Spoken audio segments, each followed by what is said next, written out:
Hello, I'm Aline Porto. I'm a partner at Banyan, and we work with families across the globe in many different areas and situations.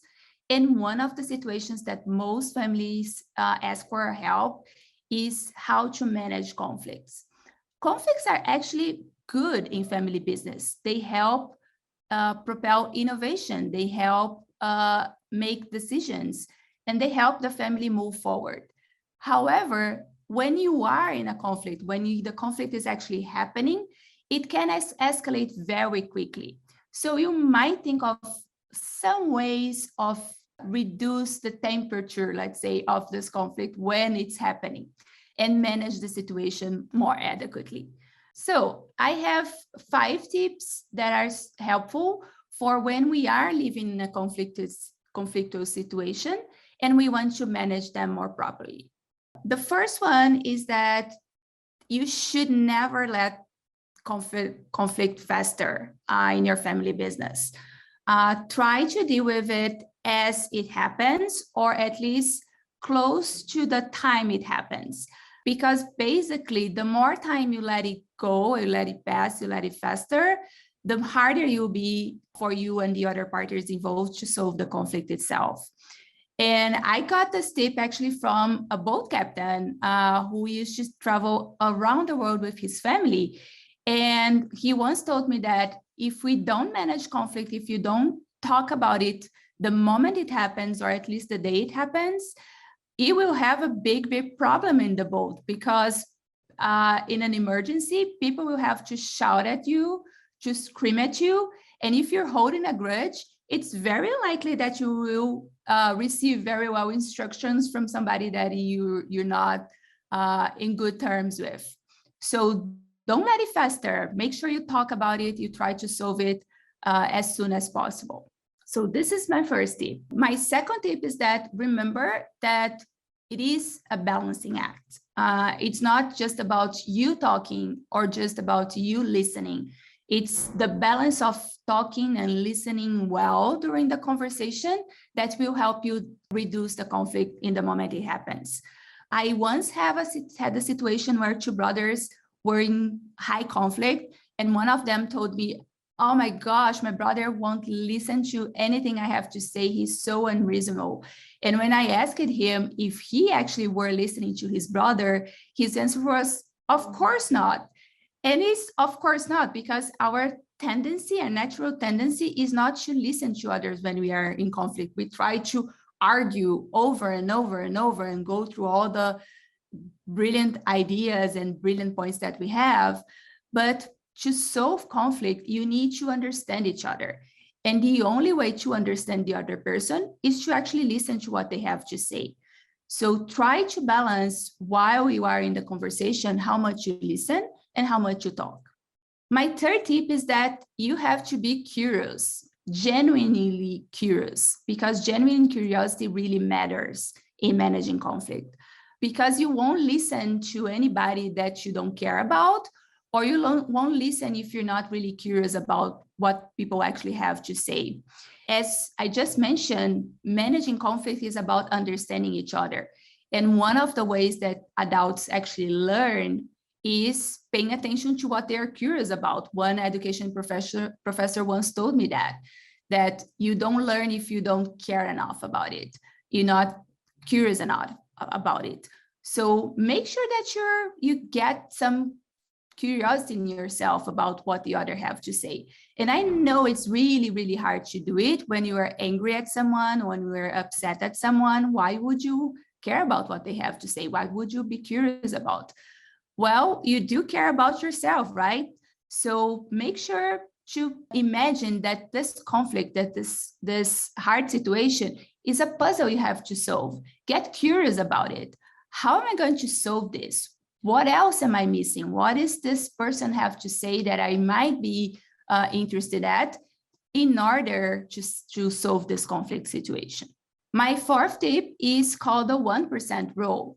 Some people say, yeah, I don't want to solve this conflict, or I cannot solve this conflict because I know I'm right and the other person is wrong. So if I go back and try to solve it, I'll be giving up. or conceding the point, and I don't want to concede. Well, I think there's a middle ground in there. And actually, it has to be just one little step further in trying to think that there's a good chance that, yes, you are right. But what if there's 1% of chance that you are actually not right, that the other person has something in there that they might be correct, or there might be information that they have that you might need in order to get to a better solution or a better decision.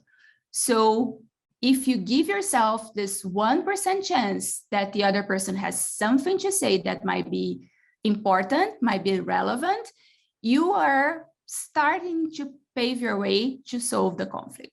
Finally, my fifth tip is about your own perception of yourself and your perception of the others. So this is not, solving conflict is not about being smart or about having the best arguments out there. I was in a discussion once with two family members, and one of them said, I'm so smart, and everybody considers me to be smart. I don't know why this person does not understand me. Basically, it's because you're trying to prove that you're smart than the other person instead of trying to walk them through your reasoning. You probably are coming to a conclusion based on facts that you chose and that you selected to analyze and assess. Well, describe this to the other person. Try to come from the facts through your rationale to the conclusions that you gave, and don't trust in just being smart in the situation. Try to make sure that you bring people along in your dialogue, and you also remember you have to listen to their arguments and their points of view and their facts to be able to come to an understanding. Finally, if you want to know if you're able to put these 5 tips in practice, here are a couple of ideas to either make sure that you're using those tips or that you are embracing them in your day-to-day life. So one suggestion is for you to think through one conflict or one conversation that did not go very well, even if there was not a heated debate, you've left the conversation with the sense that something was not completely solved in that conversation. Think about it by yourself. Do a couple of things. So one, write down how you felt about the situations. What were your thoughts? How did you believe the other person was feeling and thinking about? And then take a moment to share this with them and compare notes and see if your initial hypothesis and your initial understanding changes after you actually share the things that were not said or were just thought of but not said during the conversation. Did you learn something from sharing this with the other person? I'm pretty sure that you will. The other thing that you should do about this situation that happened is to think that, was there anything that was surprising or shocking, or, well, this was not my natural behavior, or this was not the other person's natural behavior. So why was this surprising to you? Think about it and try to understand why this surprising thing happened. It might be because you triggered each other's hot buttons for unknown reasons. So think about those situations, think about the shocking facts, and try to share this with the other person and compare your understanding. Another good thing to do is to think about the actual dialogue. What did you say? What did the other person say? And check how much talking and how much listening or asking questions, asking genuine questions you actually managed to do in the conversation. You might find yourself, again, arguing much more than you asked questions. If you compare your own notes to what happened versus what could have happened in a more balanced conversation, you realize what you can do differently another time on a next conversation with the same person. Then remember the 1% rule. So write down, what is the 1% thing that you might be missing? You might be almost 99% right, But is there a chance there's something there in that conversation that you missed or that you misunderstood or that you were not absolutely right? Write it down and test with the other person if you can. And finally, if you think, oh, I cannot even go back and talk to this individual again, I'm so upset, I'm so angry, I'm so mad at him or her, think why. Why were you unable to move from this conflict situation? What is your motivation in letting the conflict happen and continue and fester, etc.? Is this because you want to feel you're right? Is this because you want to win the situation? Remember, the best result for everybody is probably understanding. It's not one side or other side winning. Is you and the other person reaching an agreement and an understanding. So try to understand your framing of the conflict and change it to a more positive one. That way you'll probably be more capable of managing the conflict. So I hope you liked those 5 tips. So remember, you shouldn't let conflict fester. You need to solve it in a timely manner. You need to remember it's a balancing act. Listen and talk. Those are both important things. For you to listen, you need to be genuinely curious, and you also need to think there is at least a 1% chance that the other person has something important or something relevant to say. And remember, this is not about being smart. It's about trying to come to an understanding. Make sure the other understands your facts, your rationale, and how you got to conclusions. And also make sure to understand how the other person got to conclusions. You might be starting from the same point, but just reaching different conclusions for some reason.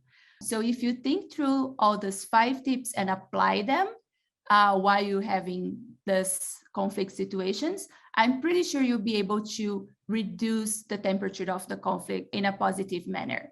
If you're not, try to think about a conflict situation that actually happened and what you can learn for the next situation that you face that are similar to that one. I hope these tips help you out managing conflict. I know it's hard because it can be emotional and upsetting, but over time, if you practice them over and over and over, I'm pretty sure you'll be more adept to manage conflicts in a very nice way.